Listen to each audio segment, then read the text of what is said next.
structures inside this home. If you got any questions, you gotta answer that. But the reason I came was when this project began and was permitted, the plans that were approved showed, the connections of Brown and Whitehurst being interrupted by a dirt path of about 80 to 100 feet. The plan showed bollards to prevent vehicular traffic with fences stopping on either side. We've had numerous requests from the time the project began that those fences go all the way around those apartment complexes. The rezoning predates me, but we went back and pulled the actual information from when the rezoning was approved by council.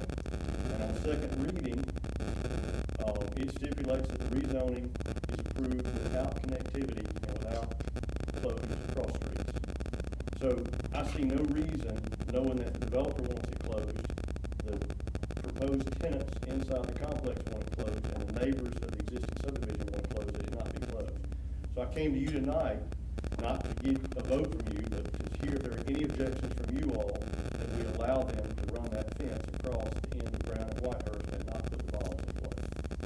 My recollection is when we actually voted on the zoning change, the neighbors cheered.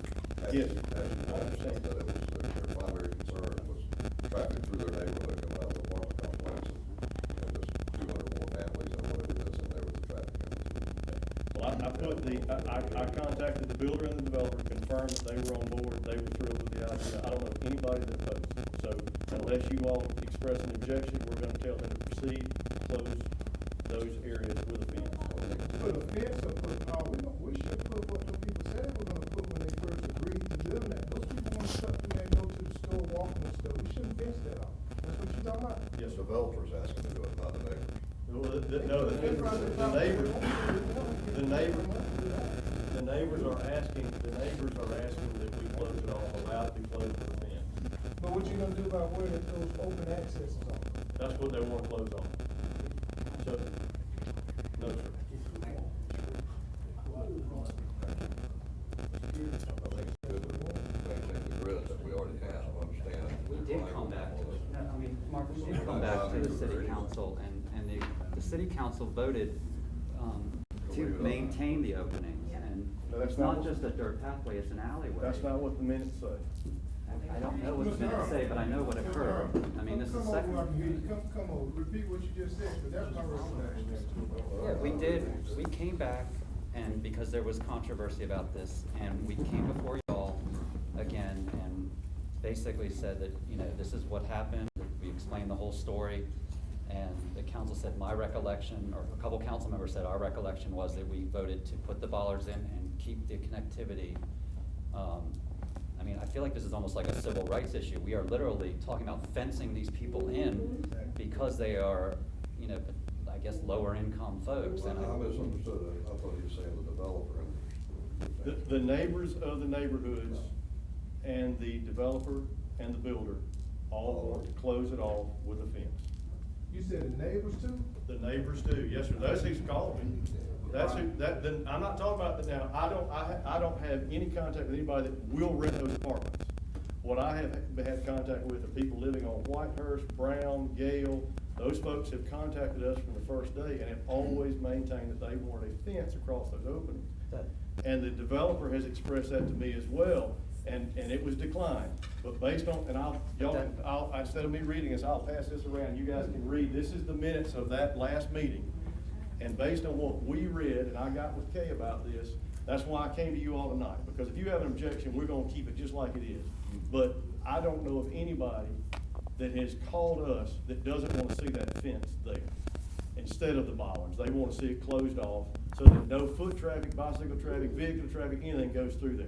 I don't know what Brian is, what's your, Well, explain to us again what your. Well, I know that when it was done, we was gonna put up those round posts, no vehicle traffic, just Yes. only walking. foot- Bicycles. Right. But now they're saying they want it closed completely off. Yes, sir. And that's what the neighbors in Whitehurst, Brown, all those connecting streets have expressed to us. The developer has expressed that to me repeatedly. The builder's expressed that to me repeatedly. So I'm just sharing with you what I've been told, and based on what I read right there, I see no reason that it can't be done. I understand, I go with whatever way that y'all wanna go, or whatever gonna keep the peace. The only thing I'm concerned about out there is when people keep calling about that water running on their property. That's a different issue, but I'm just saying, whatever y'all wanna do with this, you know. Concerned Well, about. I wanna hear Brian, and I wanna hear what you're concerned about. I think I know, but. I mean, I'm concerned about the process because honestly, I know that I stood here and it was captured, it had to have been captured that we voted and we went in the other room and voted.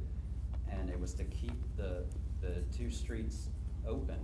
So you And said- we do not, as a city, ever fence across a street right of way. I mean, we just don't. It's part of our subdivision regulations. So, I mean, this would be setting a new precedent. And I feel, again, this is like a civil rights, I really do feel passionately that we are basically saying, these people are poor and we are going to fence them in and keep them away out of the other Could you, community. if it's okay, could you write up something with your concerns? And we'll deal with the other issues, what was in the minutes and what wasn't, or what everybody wants. But I'm kinda understanding what you're saying now, but I'd like to see it expressed in a little more detail. Not so much write-up stuff, I don't wanna put him in no bad situation, he just trying to, do the right thing and say it right. That's what I'm hearing. Mr. Sanders, you wanna give us some advice on this right here? I mean, this is the first time hearing of it recently, so I think the first issue is to go back and see what votes were taken. I'm not sure if these are the two readings, or if there was a subsequent vote after the two readings, on the initial rezoning. I think those ought to be examined, obviously in connection with whatever our ordinances provide. I don't know whether this is a dedicated right-of-way we're talking about or not, or if this is just a path on a set of plans. But I think we'll be glad to look into it, see if there are any issues, and then ultimately it's up to the council. One thing we do also need to look at, the developer, they apply to the state, and I wanna just make sure that, cause they get points based on things like connectivity, and just make sure that they didn't say that they were gonna connect and get the points, and then now they're also not doing that. But, I mean, that's not as big an issue with the city, but it is something that they promised, so. Mark, let me ask you, what would be the developer's concern about people? I think he's concerned that new tenants do not want that opening there. Okay. I mean, he has no other reason to want a fence Because at all. it's a pretty big expense, wouldn't it be? No, I think for them, it's a net gain or loss, because they're not gonna put in bollards, they're gonna put a fence across instead. Because they're So what now? they're not gonna put in the bollards and get the fences back, they're gonna leave the bollards out and put the fence across instead. So I think for them, there's not really a lot of cost difference one way or the other. But they've expressed, Dustin Merriman is the person that represents the developers to us, and he and the builder both, Frank Perullo, have expressed over and over, they would love to fence them all. Right, And exactly. Fence them all. That's and the- exactly right. But that's their own development, I mean, that's their own development, and also It's a city right of way is the. it is not a city right of way. These are private stretches of land connecting to a city right of way. And the city right of way that they connect to is not paved, it's dirt. That alley is not paved. But it is an alley, it's a city alleyway, and also the Market Station, the street that goes in is a city. We elected to take over that street. And so I do feel, I mean, the whole plan that we presented had to do with connectivity and making this part of the larger neighborhood, and. I That was mean, my understanding, the bollards were to allow fire department access to those buildings so that they would not have to go all the way around and weave through where the stormwater ponds are. The bollards were to be removable posts that emergency vehicles would have a key to, and they could go in there if needed. That was in the newspaper article, or was in the discussion. That's not accurate. The property is designed to allow for all fire apparatus. We have the fire chief and fire marshal here to corroborate that, but, they do not need, and nor would they wanna come up and try to drag hoses through those bollards. Those bollards are fixed. There's nothing on it that says they're removable. But all that aside, that's why I came to you guys tonight, because based on what I read, there's nothing that says they can't fence it. So if, the only thing that's been asking Let me me. mention this since you said. Yes, sir. If that's the case, won't they just fence it? Why they gotta get council to give them permission to do it? They're not, We weren't they, asking that. I'll back up a Okay. second. Mark brought this to my attention, and he said, I read it, and he said, the neighbors want this, and they want it with fence. I asked him about the ballots, because again, this is not my area of expertise, and he said, well, they said, if you put the fence and then the fence goes around, it's just making connectivity with that. I understand from a planner standpoint that Brian is gonna be looking at connectivity, I understand that. But in this particular instance, when I read that, I didn't see a reason that we could not do the fence, which would satisfy the neighbors and the development. I got his email, I got the email today from, Morgan Bailey. I responded to her and told her that I would be glad to be with her, and I'm gonna be with her on Friday, May 30th. I said, look, I'm coming in this new, and unfortunately, the girl lives, so I wasn't there on the takeoff, but it looks like I'll be there on the landing, so I'm gonna meet with her and get her perspective, and hopefully, get an idea of what's going on. But as I read that, I think if it satisfies the neighbors and the developers, and I understand again about connectivity, but I'm looking at peacekeeping and what might be practical based on what they want, so if, this wasn't asking for permission necessarily, but I wanted to keep you all informed of the sensitivity involved. Now, Dave said he might have talked with him about fencing and all. People called me out there about water, more than Bailey. Right. And that group, it's about water running on their property. I was out there about 1 o'clock this afternoon. The people where that alleyway is, haven't heard anything from those people. Absolutely nothing. And Mark addressed the water issue and the email, and he can kind of go over that, because again, that's. Well, I saw it. Yeah, I sent you a copy, I copied them on And it. Mark gave my explain to them. They don't like it. And they'll tell y'all why, when y'all meet Friday, and I may try to be there myself. Well, it's just more than we, at this point, that I know of, but I told her if she wanted me to bring staff or anybody else, that I'd be happy to reach out to her. Texted me and said if I wanted to go, I don't know what I could add to it, but.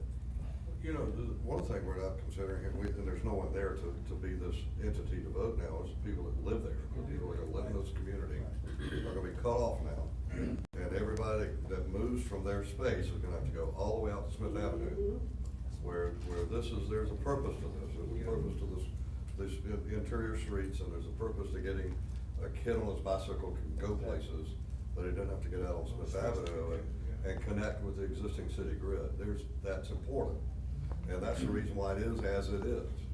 And those people, once they move in, whomever that may be, you know, they don't have a voice today, but I think that they're probably gonna be fairly disappointed that their only choice is to go out to Smith Avenue. We're basically saying that in terms of dignity, we don't dignify these people as much as we dignify the neighbors. I mean, that is. That's not at all what That we're is saying. what we are That saying. is not at These all. are- This is a city right of way. I mean. And this is my human resources cycle, and I prefer that we not have a civil rights discussion. So, And, if it's open now, it can be closed later, that's what the tenants want. Correct. That's actually what we voted, or what the vote was. You know, The problem's gonna be getting that developer to come back after the fact and spend that money. There may be an avenue to find out, surely he's got a stack of applicants this high, and I will assume a fair percentage They will tell be me local. that they're 70% or 75% booked at this point. Yeah, and that's what I'm saying, maybe some manner we could talk to a sampling of those people. If we talk to a sampling, I would not want that to come from the developer, I'd want it to be somebody independent, to make sure that information is not tainted, not casting any aspersions on him. Blind pick a half a dozen applicants. Okay. I don't think we should be getting involved in that. I think that the city should let them develop and finish what we agreed to do. And let those posts, like they said, and let them deal with that as far as the development or the home. They want to put a fence, they want those people walking through their property, put up a fence. But I think we should be doing it. We're gonna What they're describing sidewalks is, that around is the something. compromise we're making. Is that dwelling can be there, that we have restricted vehicular traffic, there's bicycles and foot traffic only. And, so that would allow the neighbors to mingle and to be able to have access over toward Lowe's in that direction. What spurred Best this for- was a call this past Friday, Thursday or Friday, from one of the neighbors that lives over in the Sunnydale area. And she expressed concern, and I don't know that she didn't ask me not to give her name, but I won't, I'll give it to you privately later if you'd like. But, you know, she specifically wanted to know why we couldn't have a fence, and so my response was, I don't know, this is the way it's been since the rezoning occurred. And so when I began researching, this is what we unearthed and what we found. And so based on that language, I saw no reason that the fences couldn't go across, and that's why I took it to Kay. And I'm not gonna say that they can't go. I got a call too about a lady worried about somebody coming her yard, stealing something out of it. You can't assume that people moving in a neighborhood gonna go through and borrow something in somebody else's yard. Well- I told the lady on the phone when she called me about it, ma'am, I'm sorry, but these people have a right to come through there to go to that, Publix grocery store and that Lowe's, improvement store. I'm not gonna say that these people gonna be bad people because they're moving in that neighborhood. I know people have concerns when a lot of people moving in, especially in apartment complex, but I don't think it's fair to those people that. Well, they being they're judged. pretty nice apartments. I mean, if y'all been out there recently, they're pretty They're nice very apartments. nice. They're not gonna rent cheaply. And regardless of, I mean, I know there's 80 units. So out of 80 units, I'm sure there's gonna be some wayward teenagers, but, Right. but regardless, you know, I wanted to bring this to you because all I've heard from everybody that's contacted me is that they wanted the fence across those openings. And what really got that going was the fact that the developer wanted it from the first day as well. So, As long as it's legal, I'm on board. Whatever Mr. Sanders recommend from a legal standpoint, I don't care.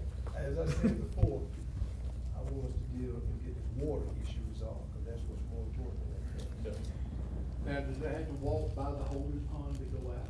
yes, sir, they do. They have to Is walk that why they 20. wanna put the fence up? No, it has to have a fence. They don't have Itself. fences around those holding ponds because unlike the bio retention ponds that were initially designed, they're gonna be an open pond, and so they will be required to have fences around those inside the complex. They will have fences around those. 4-foot high fences there. That's correct. Oh, it's gonna be 4 or 6. That's right. The fence around the perimeter is 6. Gotcha. But the fence around each individual holding, if it's 6 feet around a holding pond and a child gets in there, you can't actually see the child until it may be too late. So those are 4 feet at the ponds themselves, where there were no fences planned around them initially.